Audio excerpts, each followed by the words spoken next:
I'm Cecilia Kapashkin. I'm in the history department, and I was scheduled to do a first-year seminar on Joan of Arc, which is one that I have taught a number of times before. Joan was a 15th century extraordinary woman, teenager who raised an army, won over the support of the King of France, and was ultimately captured and put on trial and burnt at the stake. Really a remarkable story, and we have a lot of information about her, and so it lends itself well to a writing and research seminar because all of it's in translation.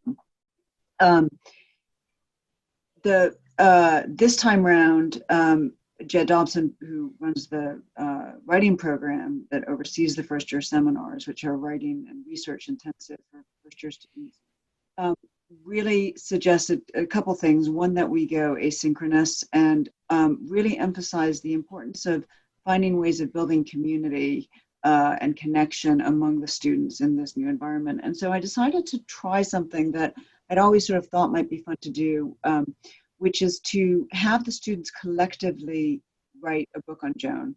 So work on a single collective project. This didn't replace individual writing assignments they had to do, but it was intended to be a project that would have them engage in their writing in ways that could be asynchronous if that was necessary, in communications with themselves over the structure and the ideas. The thing about Joan is that we have a lot of sources about her. They're all translated, and they're the same sources that everybody has been using to write the biography of Joan of Arc, of which basically a new one comes out every year. Very, very popular figure. And so so that's what we did. I divided them into groups of 4, and we collectively tried once a week to meet as a group to brainstorm what elements they should work on in terms of their writing. There were 4 groups of 4. There was an editor, a leader of every group every week, and they both had to write material, and then they were responsible for reading somebody else's, another group's material, and sort of critiquing it. And then later on in the term, they were responsible for going back and rewriting every section. So in theory, every person in every group touched every piece of the book that we were working on, and it ended up being about 4 or 5 chapters. So that was the gambit. We used Google Docs, which has a good feature that everything can get tracked. So I was then able to go, multiple people could be working on it at the same time. But you could also, I could go back and see who had done what. And so I was able to see essentially who there was one person who, in fact, I don't think wrote a single word until the very, very end, and other people who were really involved. So I could see the way in which they were conversing with one another in the commentary boxes and things like that.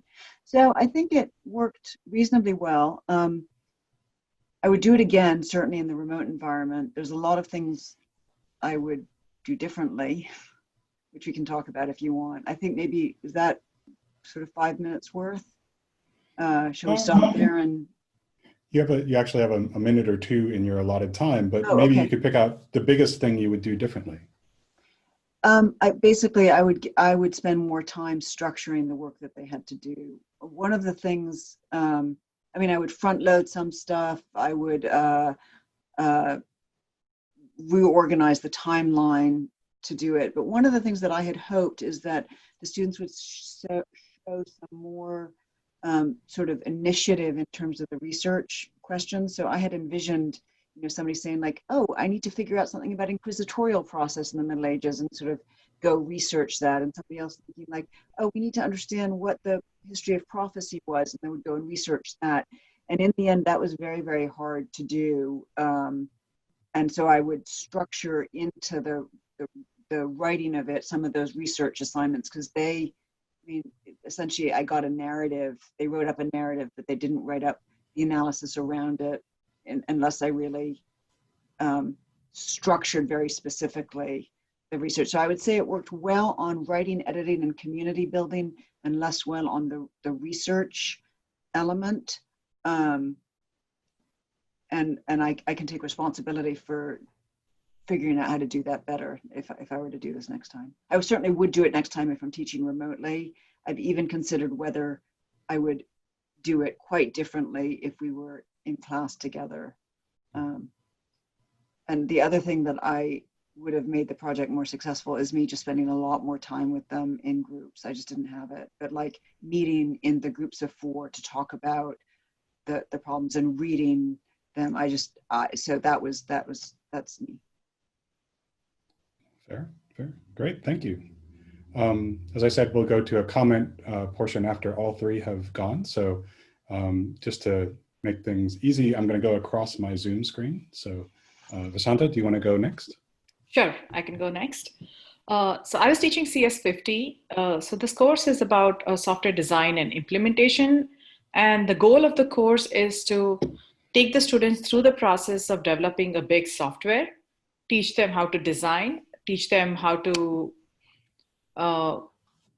implement, how to come up with, like, distribute the work. And a major part of this is like how to work with teams. So we want to give them the experience of working with teams. So we divide, so even in a non-remote session, we have done, in this course, we always do projects, and there are always teams, and teams work on the project together. But what happened in the remote session was, like, there were people everywhere in like different time zones, and also the connection was not fixed, because the connection was not good for some of them. So what usually happens is, like, in the last week, you'll see a lot of students, if it was not remote, they would be sitting together, working together, and spending a lot of time together. So for me, the biggest challenge was how to make sure that they have good team bonding. And the other challenge was how to come up with a project which will be challenging enough, but at the same time will not involve too much of a component where they have to sit together and work, and unless they and they can manage it remotely.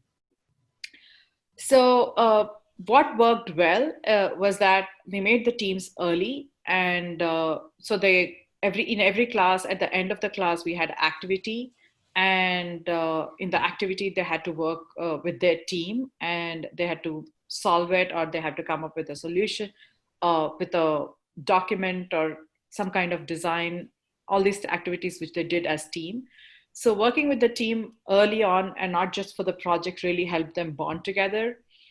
And another thing I did was I had a ice-breaking session. So I made a crossword puzzle, which was solely based on the course material and the words in the course.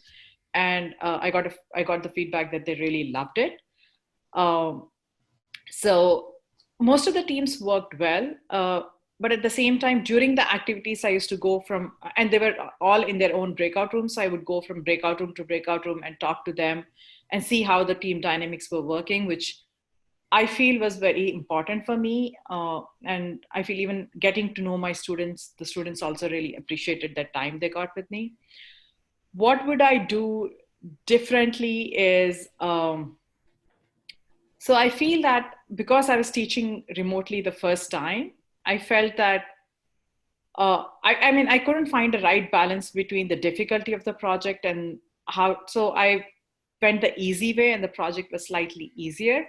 So I feel I would have a slightly more challenging project, but still keeping in mind that they're doing it remotely and they might not have time to sit together and work, but slightly more difficult because that'll give them a lot more, it's a challenge. And once they do a challenge, they solve a challenge together as a team, I feel it's much more satisfactory than the level of project which I gave them. So I feel a slightly more difficult would definitely help them a lot more. But they did enjoy working in the teams, and the comments they left were like, it really worked well. And starting early was definitely one key to it. Good, thank you. Daniel, you want to round out the vignettes? Yeah, so I'm Dan Kotlowitz. I teach in the theater department. And the class I taught this spring was, I co-taught it with Melinda Evans, and it's called Creativity and Collaboration. So we place a very strong emphasis on process. on process, and product is really not that important in this class. So the basic structure of the class was that students break out into groups, and they work together using movement and lighting on a variety of projects. There are 3 projects with the final project at the end. And again, the focus of the class is on this process that they're going through. So we've always co-taught the course. So it's Melinda Evans is a choreographer and I'm a lighting designer. So the primary sort of mediums that the students have used have been movement and lighting design. One of the things that we sort of quickly discovered in this online environment is that Melinda and I had to really expand our ideas of what these mediums were. So Melinda sort of first conceived movement entirely to be about movement in general and not just about movement of the human body. And I sort of threw out lighting design entirely and thought more about composition and design. So it was a real broadening of our thought process. The positive side of this was that because we were working with mediums that were sort of outside our normal expertise, we were much more focused on process and less on the products. So I think that actually helped the class a lot. And I also think the goals for the students, for the course in general, were more clear. The students really focused deliberately on the tools that they were using to navigate these creative processes, and they were less concerned about trying to make things that look good. So that was a real positive to the class. The class is almost entirely experiential. There are discussions, critiques. We do 4 collaborative projects that are performed or presented to the class. And then the students also do a short presentation about creative collaborations experienced in different disciplines. They also keep journals throughout the class that record and reflect on what's happening in their collaborative process. And we really push them to think deeply about the process, about what's working, what's not working, when the collaboration has momentum, when it doesn't, when there's conflict, how the conflict is resolved, if it's resolved, and how does the conflict impact the collaborative process. The journals become real tools for the students because they're sort of touchstones for them, but they were also really useful for Melinda and I to have a real sense of what was going on in their processes, because we were there for some of it, but a lot of this work is being done on their own.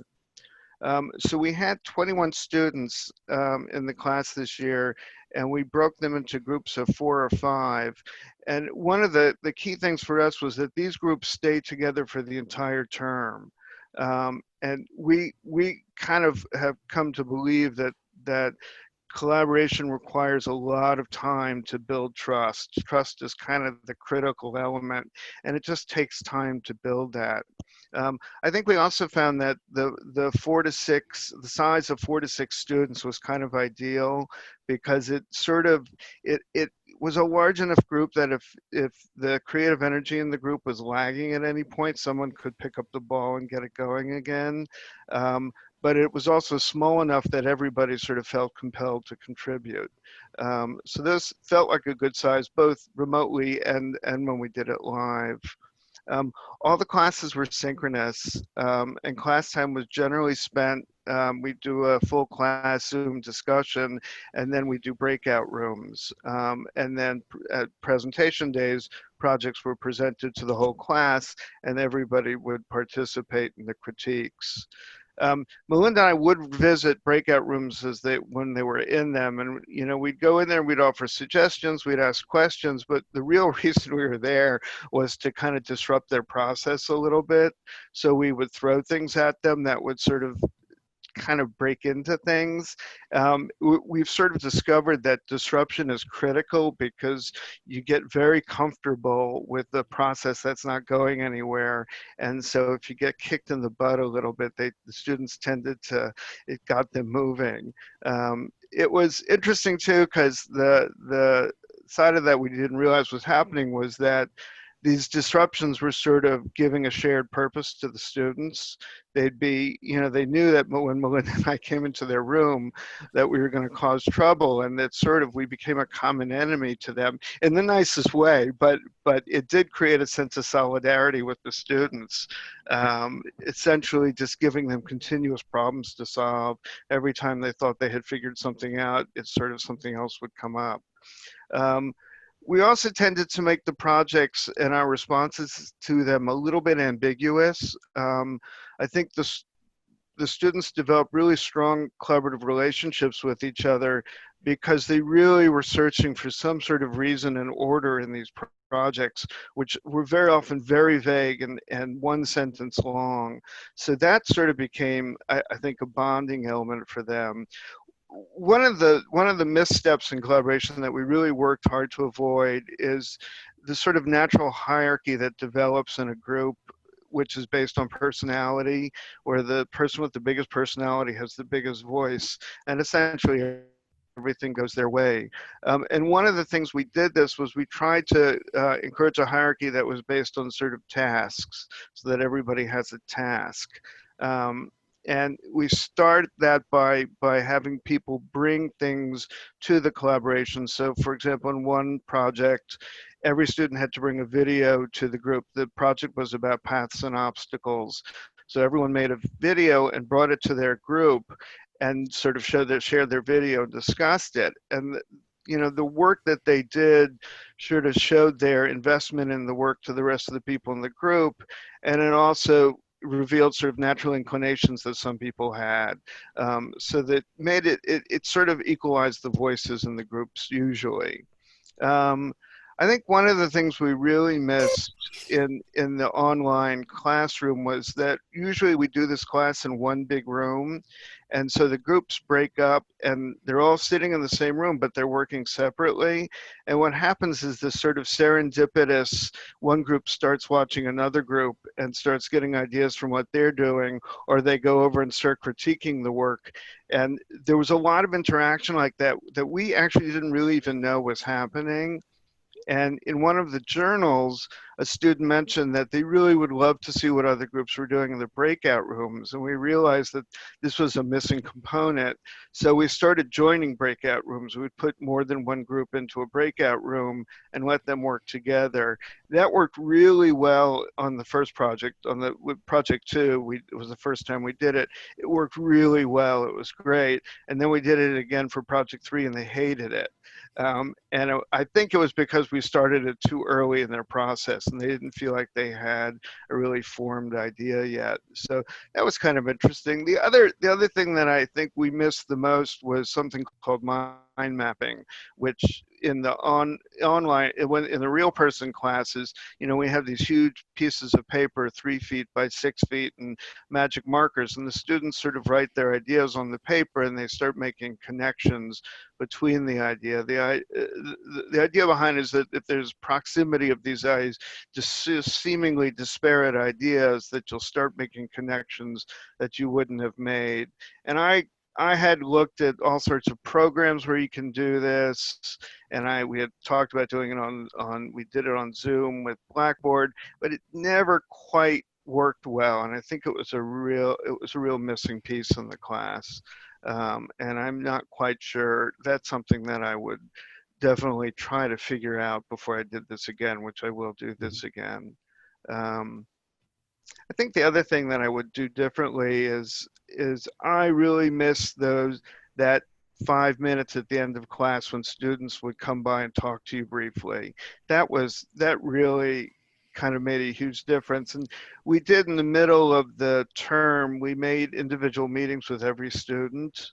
And at that point I realized how much I didn't know them, because these 5-minute conversations I had with them were just showed me so much. And I just think Zoom is you just can't read what's going on with people in Zoom. And that's something I really missed. And I think I would do these individual meetings much more often in the class.